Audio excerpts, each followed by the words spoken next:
I'm going to go ahead and read a story that I wrote. I submitted this to a writing competition and never heard anything back, but such is life. I really enjoyed writing it. I had some help writing it along the way. It was a really fun kind of collaboration, and it was just an overall really positive experience. This was the first time I think I had done writing submission.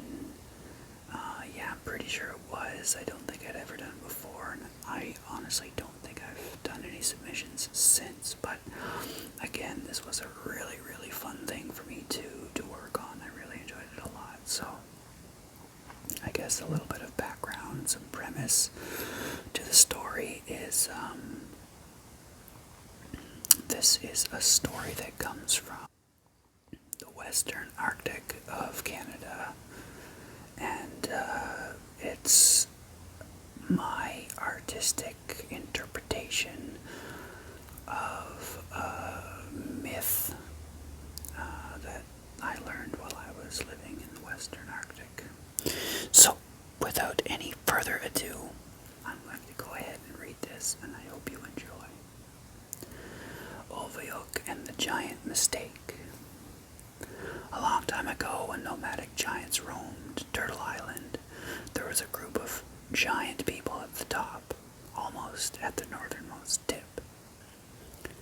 In the group of giant people lived elders, shaman, throat singers, storytellers, hunters, and children. The group was happy and peaceful, but they were hungry. It had been days since they had seen any Ukalik, Umingmat, Tuktu, or Naj.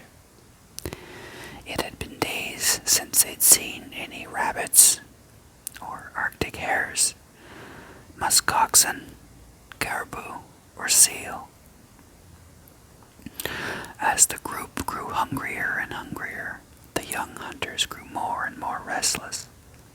The elders saw this and began to tell tales of ancestors who had left the group to their own peril, never to be seen or heard from again. They warned the young ones of the dangers of leaving the safety of the group, but Oviok, a particularly strong yet stubborn young hunter, didn't heed the advice of the elders and persuaded his wife, Amaktuk, to pack their son, Inuuktu, and leave camp. On their first day after leaving the group, the weather was good, the air was clear and crisp, and they could see for miles.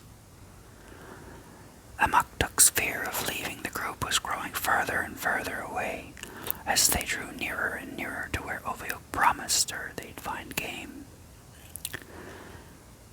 She sang, laden with her Irnik, her son, in her amauti and her packing parka, and swayed and bounced her arms as she walked to soothe the babe and give him air in the stuffy hood. After a while, Oviok had began to track a large Nanook, a large polar bear.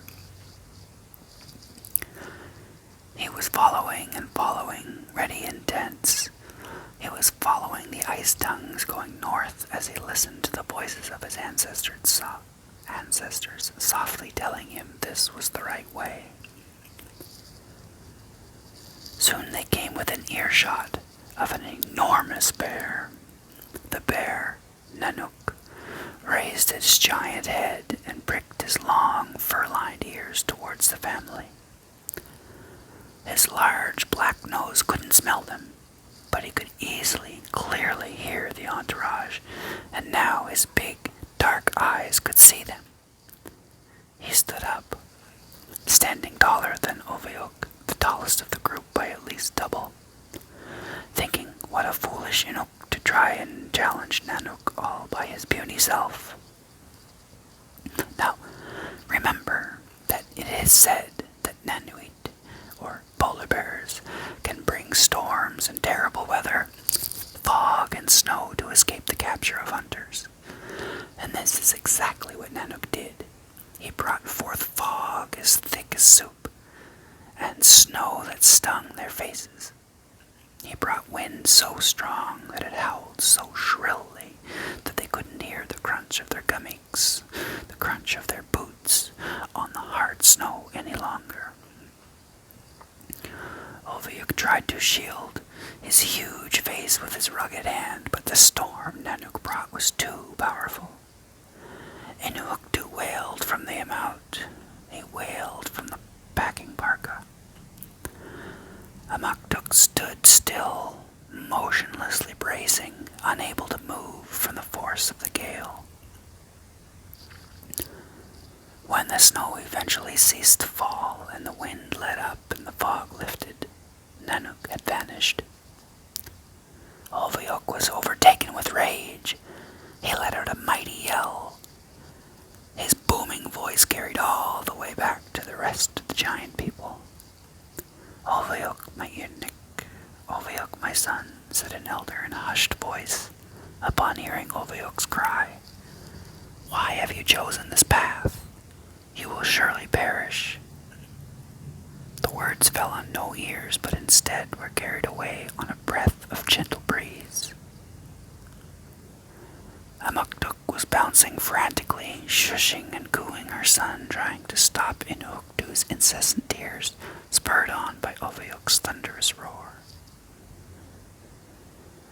They went on for a few more days, and then weeks, their faces gaunt, their gait crooked and short. Finally, Amaktuk fell to her knees with a loud crash like 1,000 waves on a rocky shore. Inuuktu barely whimpered, for he was so weak. Ulviuk turned and collapsed by his wife's side. "Amaktuk, Akulu, wife, I love you." Her soft brown eyes slowly hid from Ulviuk's sight as they closed forever.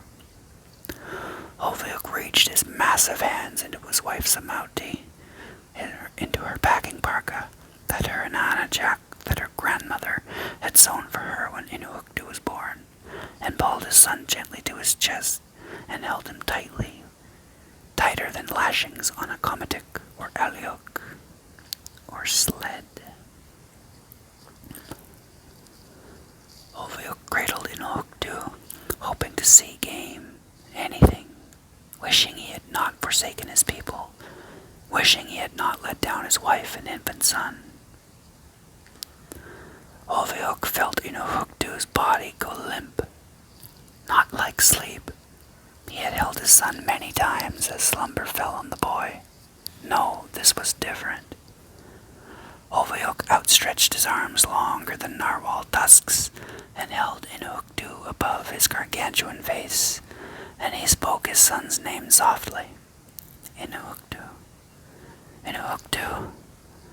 Again, this time with cold panic, his voice breaking. "Inuuktu." Nothing. The father's frail voice did nothing to revive the starving child. Ulviuk, with great gobs of tears in his eyes, laid his son's body down on the ground gently, knelt without a sound, and spent a brief moment, the last moment with his son, begging forgiveness and silently sobbing.